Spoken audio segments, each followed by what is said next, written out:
네, 오늘 모시게 되는 교수께서는요, 페이스북 논객으로 이렇게 불립니다. 페이스북이라는 아주 한정된 지면 안에 날마다 생각들을, 성찰들을 이렇게 담고 있고 그 반응들이 꽤 큽니다. 그리고 또 길거리 인문학자, 가끔 우리가 그런 인문학자 분을 뵙게 되죠. 노숙인들과 이렇게 소통의 문제를 같이 고민하고 인생의 지표를 떠올리는 그런 분인데요. 경희대학교 실천인문학센터 최준영 교수 모시겠습니다. 네, 안녕하세요. 안녕하세요. 네. 어, 노숙인 대상으로 인문학 이렇게 하시는 분들의 경우를 가끔 뵙게 됐거든요. 뭐 그러다 보니까 최 선생님 두고 이거 신문에서 이렇게 표현된 걸 봤어요. 거지 인문학자인가? 좀 민망한 표현이긴 한데 왜 그런 게 붙었고 본인은 어떠세요? 그런 타이틀에 대해서? 예, 뭐 한편 생각해보면 재밌기도 한데요. 조금 그런 표현이 속상할 때도 있습니다. 뭐 제가 거지로 표현돼서 속상한 게 아니고 예. 혹여나 그 저하고 같이 인문학 과정을 같이 밟았던 분들을 그렇게 표현하는 것처럼 비춰질 수 있어서 실제로 그분들이 뭐 경제적 약자이긴 하지만 그런 칭호는 뭐 사실 과거에는 많이 쓰였습니다만 요즘엔 쓰이지 않지 않습니까? 예. 저의 캐릭터를 희화하기 위한 표현이라면 뭐 받아들이겠는데 혹시 저하고 같이 인문학 했던 분들이 그로 인해서 오해를 받거나 이럴 염려가 있어서 조금 썩 유쾌하지만은 않습니다. 근데 많은 분들이 거듭거듭 이렇게 그 문제를 질문을 합니다. 노숙인 상대로 이제 인문학 한다 그러면 우리 인문학 하면 아주 굉장히 좀 고답적이고 어렵고 뭐 그런 거 생각하지 않습니까? 그러니까 노숙인들에게 밥 한 끼가 필요한 것이지 뭐 이렇게 인문학이라고 해서 무슨 도움이 되겠느냐 뭐 이렇게 회의적으로 말하는 분들도 있는데 선생님은 어떤 동기 또 어떤 목표를 갖고 그런 활동을 하시는지요? 사실 인문학은 거창한 게 아니라 우리 살면서 뭐 생각하는 것들, 겪는 것들 이런 것들을 다 표현해내고 또 그것들 속에서 의미를 찾아내고 이런 것들이 다 인문학이기 때문에 예. 부자들의 삶이라고 해서 인문학적 요소가 많이 들어가 있고 가난한 사람들의 삶이라고 해서 비인문학적이고 이런 건 아니거든요. 그래서 인문학을 좀 보편적인 학문이라고 봤을 때 노숙인에게도 충분히 인문학적 성찰이 필요한 거고 또 그들이야말로 어떻게 보면 현실적으로 또 그런 필요가 더 많이 있는 사람들이 아닐까 이런 의도를 가지고 시작을 했고요. 한 7년 전쯤에 성공회 신부님께서 예. 노숙인 쉼터를 관리를 맡으시면서 그 미국의 얼쇼리스라는 분이 있는데요. 그분이 이제 뉴욕 주변에서 홈리스들을 대상으로 이제 플라톤이라든가 네. 소크라테스 강의를 시작을 했어요. 그게 이제 클레멘트 코스라고 굉장히 많이 알려지면서 우리나라도 소개가 됐는데 그 프로를 우연히 보시고는 저하고 상의를 했죠. 우리도 밥만 주고 잠자리만 제공할 것이 아니라 그들에게 네. 어떤 생각할 수 있는 기회를 한번 제공해 주자. 사실 우리 사회에서 노숙인들을 일반 사람들이 많이 좀 손가락질을 많이 하죠. 사지 멀쩡한 사람들이 일은 안 하고 뭐 구걸한다. 부정적인 시선이 또 많죠. 뭐 술 주정뱅이들이다. 뭐 게으른 사람들이 이렇게 얘기 많이 하는데 한편 생각해 보면 우리 사회가 그들에게 일자리를 제공해 준 적이 없어요. 한 번도. 네. 사실 일을 하려고 해도 할 곳도 없고요.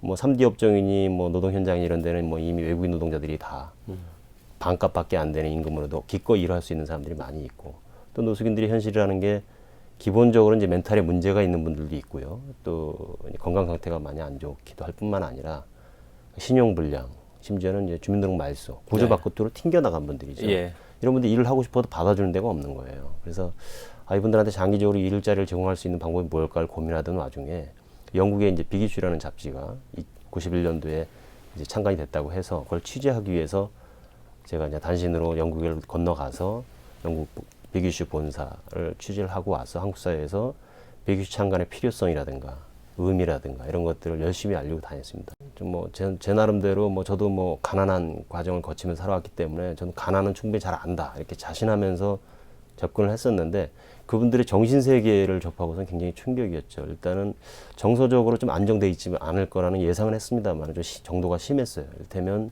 지나치게 사회에 대해서 불평 불만을 많이 갖고 있거나 네. 또 사람들을 적대시하는 감정들이 굉장히 앞서고 있더라고요. 그래서 이분들의 마음을 좀 더 부드럽게 풀어드릴 수 있는 방법이 무엇일까 이걸 좀 굉장히 많이 고민했는데요. 고민 끝에 내린 결론은 제 자신의 과거를 들려드리자. 저도 공부를 많이 해서 여러분들 앞에서 강의를 하는 게 아니라 저도 여러분 못지않게 험난한 인생의 과정을 거쳐왔습니다. 공부 별로 많이 하지 않았습니다. 박사학위 있는 교수 아닙니다. 저도 그냥 고생해 오면서 글을 써오고 세상사에 대해서 고민을 좀 하다 보니까 이 자리에 여러분 앞에 서 있지만 다르지 않은 사람입니다. 저기 아침이면 바쁘게 출근하는 사람들, 또 소위 말해서 고위직에 있다고 하는 사람들, 잘 나가 보이는 사람들, 이런 사람들도 다르지 않습니다. 인간은 결국 다 공통적인 요소들을 가지고 있고 누구나 다 같이 생각하는 기능, 또 감정을 느끼는 거 다 같기 때문에 여러분들은 별도로 스스로를 격리시키지 마시고 우리 사회 이론이다라고 생각을 하고 사회 문제에 대해서 좀 더 관심을 가져보고 또 무엇보다도 자기 자신의 삶에 대해서 한 번 더 생각하는 그런 기회를 한번 가져보셨으면 좋겠습니다. 뭐 이렇게 이제 접근을 했죠. 이제 페이스북에 이렇게 예. 날마다 쓰신다고 그래요. 네, 그렇습니다. 그거 정말 쉽지 않은 일인데 420자로 이렇게 예. 이제 지면 시한됐지 않습니까? 원고지를 보면 두 매 반이 좀 안 되네요. 예. 그죠? 뭐 정치, 경제, 사회, 문화 뭐 무불통지로 온갖 영역을 다 다루신다고 들었는데요. 기본적인 입장이 어떠십니까? 뭐 이렇게 분야는 달라도 자기 생각의 발상은 하나의 입지점이 있을 것 같은데요. 어떤 일이든지 그런 것 같아요. 꼭 큰 의미를 두고 뭐 어떤 것을 목적하고 그러지 않고 소박하지만 꾸준히 해나가면 사회적 반응이 좀 있는 것 같아요.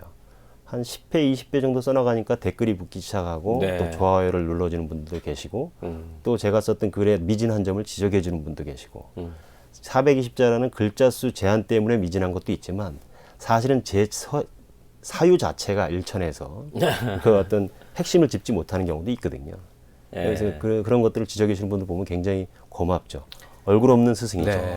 자, 최근 최준영 선생의 활동상에 대해서 좀 좁혀서 들어봤고요.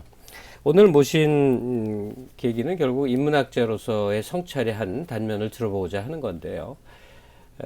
뭐 알려진 대로 이제 인문학 휴머니즘, 사람 얘기다 하는 거 아니겠습니까? 예. 좀 학문적인 걸 약간 좀 벗어나서요. 사람과 사람 사이의 관계의 어려움을 현대인들이 더 유독 많이 겪지 않습니까? 예. 선생님은 가령 관계, 인간 관계, 사람과의 관계에서 좀 중시하는 분야가 어떤 걸까요? 인문학에 관심이 있다는 얘기는 결국 사람에 관심이 있다는 얘기인데 제가 노숙인 인문학 강의를 하면서 가장 많은 질문을 받았던 게 뭐냐면 왜 대체 노숙인 인문학이냐. 노숙인들한테 아까 말씀하셨듯이 밥이나 잠자리가 아니라 왜 하필이면 인문학을 가지고 접근을 하는 거냐. 그리고 노숙인 인문학의 목적이 뭐냐. 이런 질문들을 굉장히 많이 받는데요. 굉장히 어려운 질문이어서 처음에는 대답을 잘 못했는데 그것도 반복하다 보니까 제 나름대로 훈련이 됐는지 좀 지금은 뭐 나름대로 정리되어서 나오는 멘트가 그들에게 관계망을 회복시켜주기 위해서 인문학을 합니다. 이렇게 얘기를 합니다. 네. 왜냐하면 노숙인이라고 하는 사람들의 특성을 여러 가지로 얘기할 수 있죠. 제가 여러 번 말씀드렸습니다만은 일단 기본적으로 경제력이 부족한 사람들이고요. 돈이 없고 집이 없고 또 가족이 해체된 사람들이죠. 그런 여러 가지 특성을 가지고 있습니다만 그거를 하나로 집약해서 설명을 하면 저는 노숙인이 이꼬로 사람이 없는 사람이다. 이렇게 얘기를 하고 있습니다. 우리는 위기에 처하거나 어려움에 처하면 도움을 요청한 사람이 있죠. 그렇죠. 가족도 네. 있고 지인도 있고 선배도 있고 후배도 있고 동료도 있고 그렇지만 노숙인들은 어떤 극단적인 상황에 놓여 있어도 연락할 데가 없는 사람들입니다. 이미 다 관계가 끊어져 버린 거죠. 네. 그 끊어진 관계를 회복시키기 위해서 인문학을 한다. 그럼 어떻게 회복시키느냐? 회복하기 위해서는 자기 자신도 알아야 되지만 타인도 알아야 되거든요. 결국 인간에 대해서 스스로 성찰할 수 있는 기회를 줘서 아, 인간이라고 하는 것은 이런 것이구나. 이렇기 때문에 이런 면으로 다가서면 실수하는 거구나. 아, 이렇게 다가가야 저 사람이 나를 호응해 줄 수 있구나. 라는 것들을 어떤 사람 관계 형성의 방법론을 새롭게 인식시켜 드리는 거죠.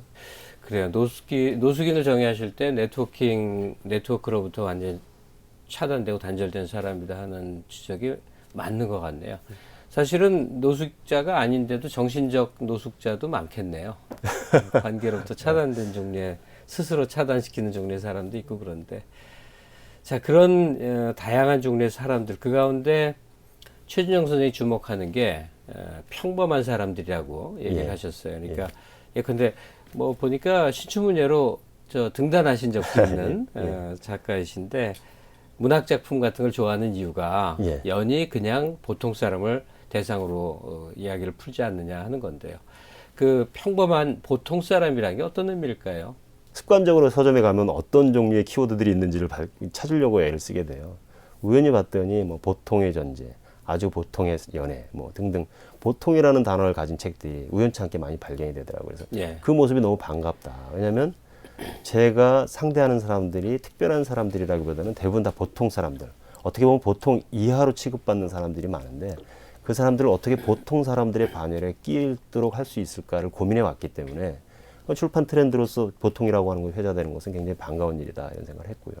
사람이 여러 종류가 있다고 하지만 사실은 크게 보면 다 같거든요. 사람이 똑같이 생각하고 그럼요. 똑같이 느끼고 그 똑같다라는 거를 사실은 우리가 역사 과정 속에서 사실 인정하지 않으려고 했기 때문에 끊임없는 차별과 어떤 인권 침해나 이런 것들이 있었지 않습니까? 그래서 그런 것들을 회복하는 것이 바로 그러니까 인권이나 이런 것들도 우리 보통 사람들이 다 같이 누려야 될 권리가 있고 지향하는 바가 있고 자기 나름대로의 삶의 의미가 있다라는 걸 인정하는 데로부터 인권 의식이 서로 이렇게 우리 사회에서 의미롭게 저 되는 게 같은 아닌가. 직업을 가진 사람의 한 가지 좋은 점이랄까 묘미가 있는데요. 그러니까 다양한 층위의 사람을 볼 수 있어요. 그리고 그냥 접하기 어려운 대상들이 이제 예. 방송이라는 곳에서는 만나지는데 지금 말씀하신 바로 그대로요. 매체를 통해서 보면 그 사람이 굉장히 특별해 보이고 그런데 실물을 실제로 만나면 그 평범함과 지금 표현하신 대로 보통스러움에 예. 놀랄 때가 많습니다. 예. 그러니까 아무리 특별하고 대단해 보이는 사람도 사실은 특별하게 이렇게 꾸며진 보통 사람일 뿐이다 하는 생각을 하는데요. 예. 거기서 한 걸음 더 나갈 수 있는 얘기거리가 있을 것 같아요. 아무리 다른 것 같아도 그 사람들을 다 공통적으로 아우르는 어떤 보편성이 있지 예, 않겠느냐. 맞습니다. 선생님이 가령 신경숙의 엄마를 부탁해 이 작품이 굉장히 반응을 얻는 거는 인간의 보편적인 어떤 부분을 건드렸기 때문에 그렇다라고 말씀하시는데 그 인간에게 항구적으로 변치 않는 그 보편성의 측면을 한번 들여다보고 싶네요. 예, 제가 섣불리 그런 표현을 했습니다만은 사실은 저만 특별히 관심을 갖고 표현하는 건 아니고 사실은 우리 문학을 고민하는 분들이 대부분 다 공통적으로 표현하는 것이죠. 보편적인 주제를 다뤘을 때 독자들로부터 호응도 받을 수 있고 또 더 나아가서는 요즘 해외까지 진출해서도 어필을 할 수 있다. 이런 미국에서는 베스트셀러 예, 그렇습니다. 순위에도 올랐죠. 예, 예. 그렇게 얘기를 하는데 그 누구나 공감할 만한 얘기를 어줍지 않은 사유를 가지고 써나가면은 심파로 흐르거나 네. 또는 자기 자의식을 발동시킨 그런 자의식의 세계로 빠져들거나 누구나 아는 얘기는 오히려 더 그렇죠. 어렵죠. 어필하기 쉽지 않습니다. 예. 그래서 어떤 삶의 어떤 통찰이 있어야 되고 아주 진한 경험이 있어야 되고 어떤 페이소스를 느낄 만한 어떤 그 보편적인 주제를 다룰 만한 내공이 있어야 되는 건데요. 그 내공은 생각만 가지고는 안 되는 거죠. 치열하게 삶을 살아보고 깨져보기도 하고 그런 어떤 정말 인생의 어떤 여러 가지 다양한 경험들이 어떤 축적이 됐을 때 나올 수 있는 것이라고 생각을 합니다. 그래서 왜 보편적인 주제를 다루지 않냐라고 하는 얘기는 참 야속한 얘기이기도 합니다. 예. 근데 인간의 보편성이라고 하는 걸 여러 가지로 얘기할 수 있을 겁니다만은 저는 여러 가지 인간의 특성 중에서 인간의 인간다움이다라고 하는 걸 드러낼 수 있는 것은 제가 이제 420조 칼럼에서도 표현했습니다만은 사람이 사람인 이유는 자기 자신뿐만 아니라 타인의 고통도 같이 아파할 수 있는 네. 그런 지구상의 유일한 생명체가 바로 예. 인간이라고 합니다. 그게 사람이죠. 예. 예. 예. 그러니까 더불어 사는 삶의 의미를 제대로 인식하는 사람. 이성이 있기 때문에 그 이성을 통해서 삶이라고 하는 것은 결국 인간이라고 하는 것은 신용국 선생님도 말씀하셨습니다만은 말 자체가 사람 사이라는 뜻 아닙니까? 그러니까 결국은 혼자 사는 것이 아니라 누군가와 같이 산다라는 그 지구주란 가치를 잊지 않는 것. 그게 가장 인간다움이고 가장 보편적인 사고가 아닐까 이런 생각을 해봅니다. 예. 인간의 보통적인 측면 또 보편성. 자, 이게 그러면 상식의 지점이라고 그럴까요? 예. 보통이라고 치죠요. 예. 그러면 보통이 아닌 건 특별함만 있는 게 아니에요. 예. 보통 이하가 있죠. 모자란 경우가 있죠. 예. 아마 이게 루저 문화일 예, 텐데 그렇습니다. 우리 블레임 컬처라고 그냥 타자에 대해서 비판하는 것과 더불어 어느 틈엔가 이 루저 문화라는 게 이렇게 형성돼 있는 것 같아요. 예. 그러니까 극단적인 소수의 사람만 위너고 예. 대부분 자기를 루저로 여겨야 이제 차라리 속이 편해지는 어떤 위약스러운 감정 같은 건데 그런 부분에 대해서는 어떤 판단을 하고 계신지요? 사실은 어떻게 보면 어떤 의미에서 보면 모두가 루저죠. 네. 이 승자 독식, 우승열패 신화가 존재하는 사회이지만 사실은 아주 극히 일부분만이 승리한 것처럼 한순간 비춰지긴 하지만 돌아서면 그 사람도 결국 어떤 면에서는 분명한 결핍을 가지고 각도만 있는 거거든요. 달리하면 그렇죠. 바로 그렇게. 예, 그렇기 때문에 루저 문화라고 하는 것은 반개 문화가 아니라 사실은 현대인들 모두가 다 공감할 만한 그런 어떤 하나의 어떤 문화적 트렌드로서 어떤 그 주요한 트렌드라고 볼 수 있을 건데요. 아까 말씀하셨다시피 영화나 드라마의 주인공을 보면 주인공보다는 악역을 맡은 사람이 훨씬 더 완벽한 조건을 갖고 있는 경우가 많아요. 예. 주인공은 맨날 깨지고 뭔가 상처를 입고 또 불안한 어떤 그 사회 구조를 가지고 있고 뭐 이런 경우들이 굉장히 많죠. 그런 것에 우리가 반응하는 것은 에로틱 아이러니라고 하는 그런 현상이다. 이렇게 제우섭 캠벨이라는 분이 예. 신화의 힘에서 그렇게 신화 다루시는 분인데 신화의 거기 힘이라는- 나옵니까? 신화의 힘에서 에로틱 아이러니. 예. 그래서 우리가 예수님을 사랑하는 거나 또는 어린아이를 사랑하는 거나 강아지를 사랑하는 마음이 다 똑같다는 거예요. 예수님이 완벽한 현상으로 우리한테 다가왔다면 존경하는 마음이 있을지 모르겠지만 그렇게 사랑하지는 않았을 거다. 근데 예수님은 십자가에 못 박힌 채로 처절한 형상으로 우리한테 다가와 있기 때문에 보고 외면할 수가 없죠. 그 처절한 형상을. 그러니까 더 감정이 생기는 거고 더 존경하고 사랑하는 마음이 생기는 거고. 어린아이들은 아무리 걸음걸이를 가르쳐줘도 몇 발짝 걸어가면 자꾸 넘어지죠. 분명히 똑바로 가르쳤는데 넘어집니다. 자꾸 예. 넘어지기 때문에 사랑스러운 거죠. 강아지들도 마찬가지고요. 그러니까 완벽한 존재라면 사실 징그럽죠, 좀. 임재범 신드롬이라는 걸 가지고 제가 400자 칼럼을 쓰면서 그것을 뭐라 그러냐면 그러니까 독자들이나 관객들이 자기 속에 있는 결핍을 동일시한다는 거예요. 임재범의 결핍과 자기 자신의 결핍을 동일시하면서 공명한다는 거거든요. 네. 그러니까 뭔가 부족한 사람들 보면 그 사람에게 환호하는 현상은 자기 속에 있는 결핍을 거기에서 발견하는 거예요. 결핍과 자기를 동일시한다 하는 데서 촉발되는 행동 양태를 보자면 루저 문화가 그렇게 나쁜 건 아니네요. 네, 그렇습니다. 저는 아까 말씀드렸듯이 어떤 그 메인스트림으로 자리 잡을 수도 있다고 생각을 합니다. 우리 사회에서. 예, 네. 그래요. 아주 좀 섬세한 분석이라고 생각이 듭니다. 자, 그리고요. 한 사람의 생각이 뭐 혼자 단독적으로 이루어지는 건 아니지 않겠습니까? 영향 관계 속에 다 있게 마련인데 최 선생이 주로 많이 인용하게도 되고 또 많이 그 생각의 보탬을 얻게 되는 그 뭐 정신적인 사표라고 할까요? 네. 그런 대상이 있으면 어떤 존재입니까? 예, 뭐 책을 보셨으면 아시겠습니다만 신용복 선생님 말씀을 굉장히 많이 인용을 하고 있습니다. 네. 오늘 아침에도 사실은 제가 420자 칼럼을 여기 오기 전에 올리고서 그 신용복 선생님의 진정한 위로는 우산을 씌워주는 것이 아니라 함께 비를 맞는 것이다. 이 문장을 제가 인용을 하고 왔는데요. 제일 인상적이었던 게 뭐였냐면 신용복 채라는 게 있지 않습니까? 뭐 소주의 글씨체가 상표로도 이렇게 쓰이는 예, 뭐 그건 뭐 너무 알려진 처음처럼이라는 이런 예. 것도 있습니다만은 그분이 특강에서 그런 말씀을 하시더라고요. 내 글씨체를 사람들이 좋아하는 게 기분 좋다. 근데 내 글씨체는 사실 근데 결코 잘 쓴 글씨체가 아니다. 내 글씨체의 특성은 어디에 있냐면 잘 쓰려고 노력하지 않는 데 있다. 이런 말씀을 하세요. 그러면서 뭐 어떤 말씀이냐면 첫 택을 생각보다 너무 굵게 썼거나 또는 네. 삐뚤러 나갔다고 두려워하지 마라. 그 다음 회계에서 그것의 균형을 맞춰주면 된다. 이렇게 인생이라고 하는 것은 살다 보면 헛된 꿈을 가질 수도 있고 또 잘못된 도전을 할 수도 있고 여러 가지 다른 길을 갈 수도 있다. 누구나 청년기에는 도전해보는 게 청년기의 특성이니까. 그렇다고 그것을 후회하고 자탄하지 말고 그 다음 행보에서 그걸 균형을 맞추려고 노력하면 되는 거다.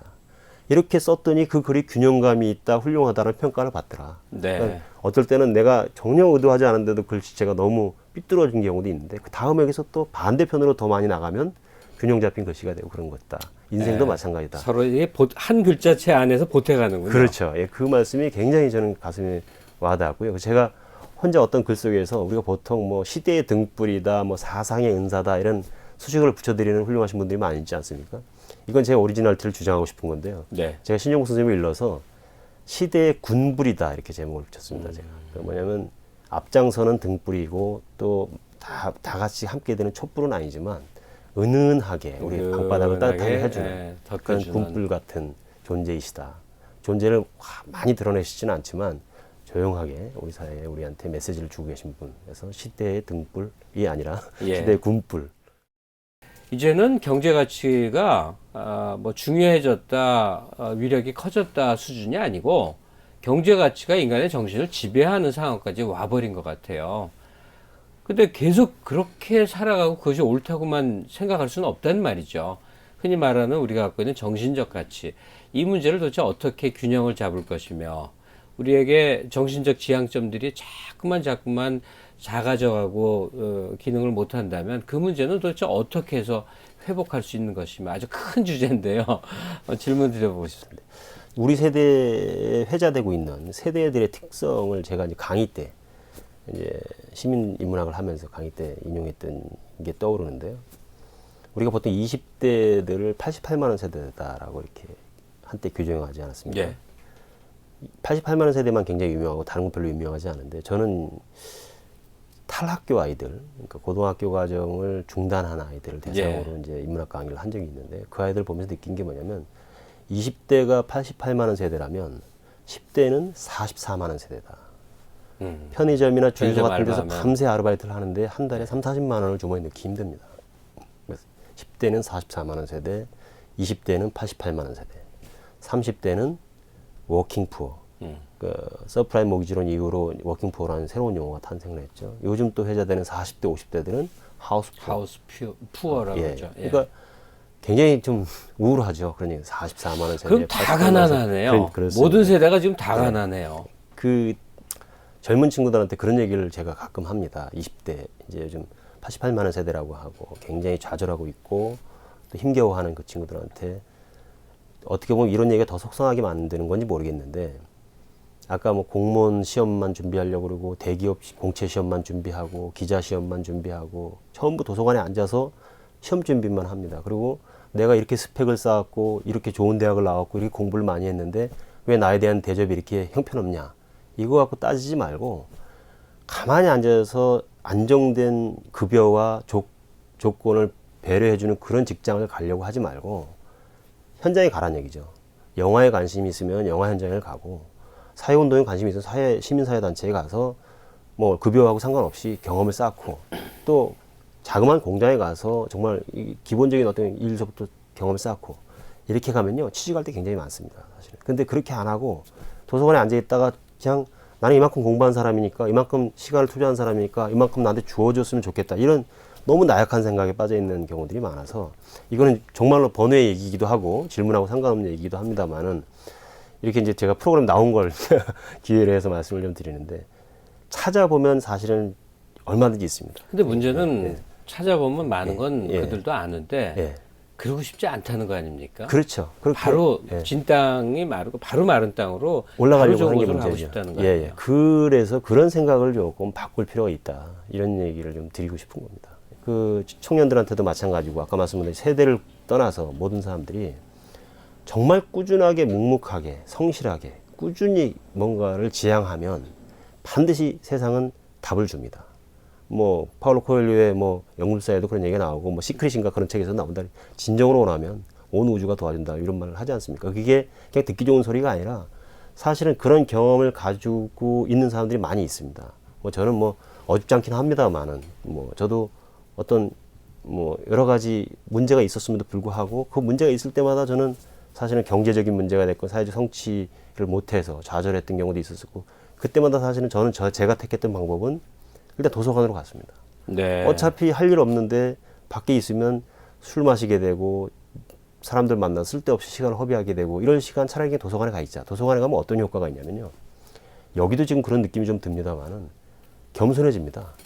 그 무수히 많은 책들 속에서 내가 읽은 책은 고작 정말 빙산의 일각. 그렇게 되죠. 아직도 읽어야 될 책들이 저렇게 많고 예. 저렇게 세상에 대해서 정말 정리하는 사람들이 많은데 나는 저 사람들처럼 이 세상에 대해 정리할 거리를 얼마나 갖고 있는가.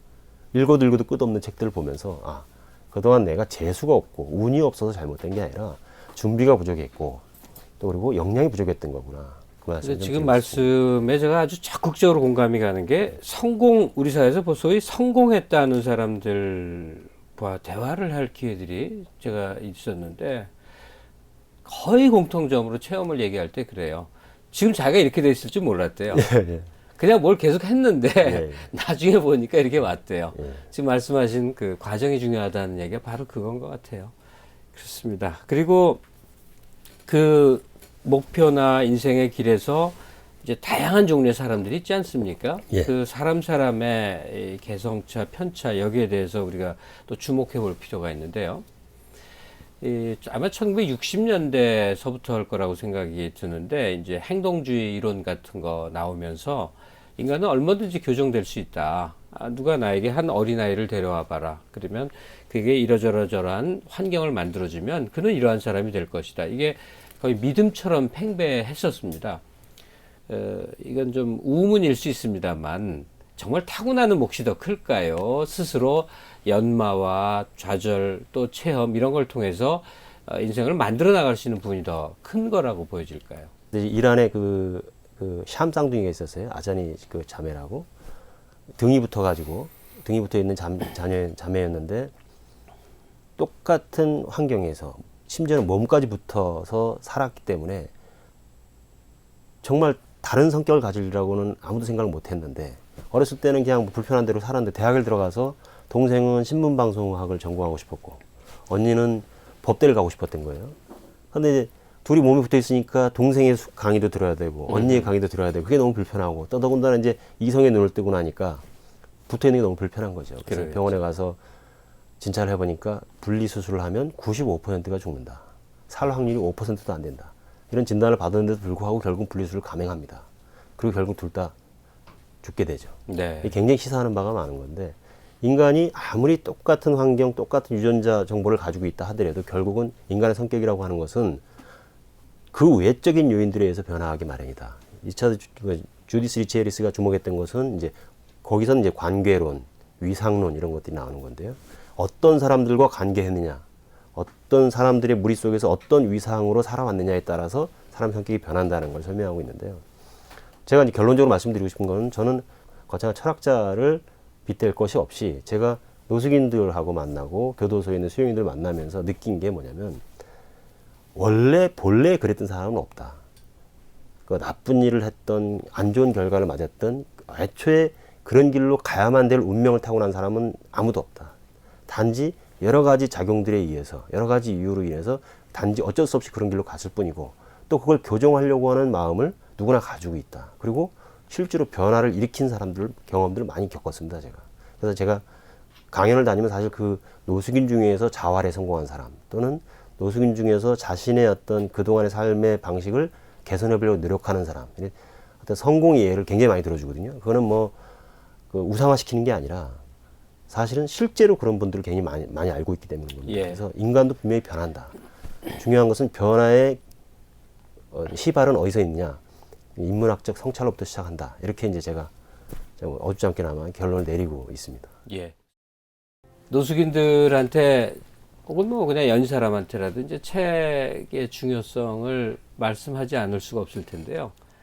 그게 우리가 어린 시절부터 초등학교 때부터 늘 들어오는 훈계입니다. 예, 그렇습니다. 그죠? 예. 근데 이 중학교, 고등학교 공부를 열심히 해야 되는 시기에 책이라면 이제 질려버려요.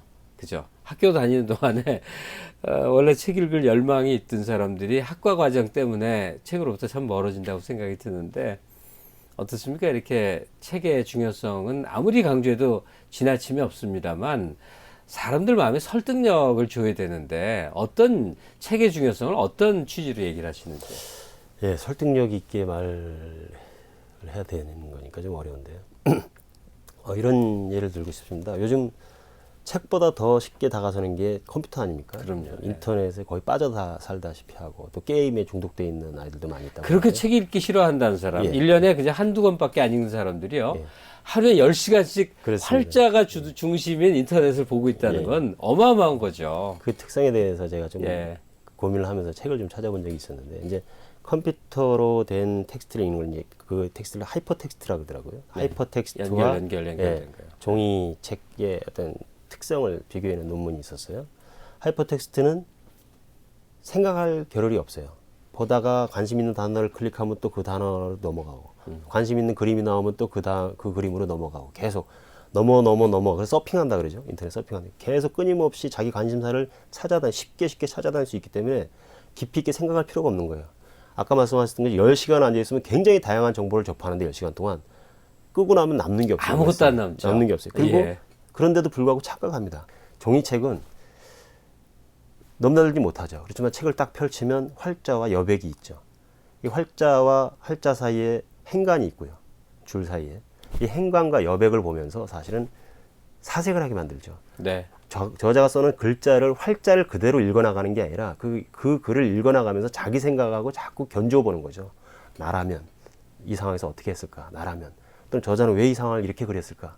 그건 생각하면서 보게 된다는 거죠. 그래서 생각을 하면서 어떤 상호작용을 하면서 봤기 때문에 책 속에서 읽은 것은 자기 지식이 됩니다.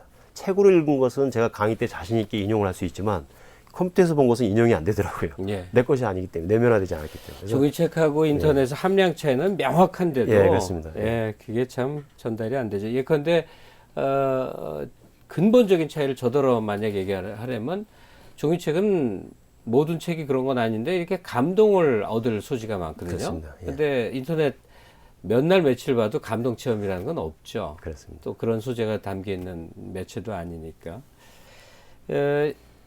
지금 강단 철학자, 강단 인문학자하고는 이제 구별되는 지점을 얘기하셨는데, 그렇다면 최준영 선생이 생각하는 인문학이 어떤 걸지 한번 마무리 삼아 좀 정리해 주시면 좋겠네요. 해석학자 가다머가 그랬던 얘기를 했던 것 같은데요. 어떤 것을 정의하는 순간 그 의미가 왜곡되고 축소된다. 그 의미를 정의라는 방식으로 전유하려고 하지 말고 네. 그 의미를 풀어놓고 봐야 된다. 이런 얘기를 했던 게 기억이 나는데요. 저는 어떤 정의란 무엇인가처럼 어떤 것을 무엇인가로 규정하고 정의하기보다는 무엇과 무엇 사이를 연구하는 학문이 훨씬 더 매력적이라고 생각합니다. 이를테면 김영준 교수의 과학과 종교 사이에서, 그 다음에 또 생물과 무생물 사이, 일본에서 신이치라는 사람이 썼던 이런 책들은 훨씬 더 학문적 깊이도 있고요. 스펙도 굉장히 다양합니다. 그래서 그런 것들을 보면서 이것이야말로 진정 학문하는 자세고 인간을 규명하고 세상을 규명하는 방식이 아닌가. 섣불리 정의하는 것은 어떻게 보면 무식한 방법일 수도 있다. 네. 그래서 아까 말씀드렸습니다만은 인간이라는 말 자체가 사람 사이라는 뜻 아닙니까? 그래서 생물과 무생물 사이가 어떤 차이가 있는지, 그 다음에 과학과 종교가 대립만 하는 건지, 서로 어떻게 상호작용을 하는 건지, 이런 것들을 밝혀내려고 하는 노력들이 바로 인문학적 자세다.